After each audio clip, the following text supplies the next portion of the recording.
وهذا هو الديوت، هذا بمطحين، هذا طحان نمر واحد وهارب على دوزيام ب10 نقاط، راح يدير بطولة تاع الشتاء. هذا طحان نمر واحد وهارب على اللي راه في المرتبة الثانية، هارب عليه ب10 نقاط. طحان من الطراز الأولي، وإن كان كلمة الطحان العربية الجزائريين ما يستعملوهاش في اللفظ العربي الصحيح. الطحان عند الجزائريين هو الديوت، لكن الطحان في العربية هو الذي يطحن الشعير ويطحن القمح مشات في اللفظ الجزائري هذا.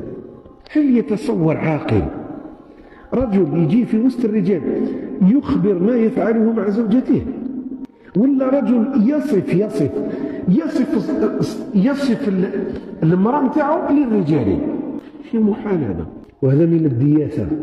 اللهم صل على سيدنا محمد الفاتح لما أغلق والخاتم لما سبق، ناصر الحق بالحق والهادي إلى صراطك المستقيم، وعلى آله حق قدره ومقداره العظيم.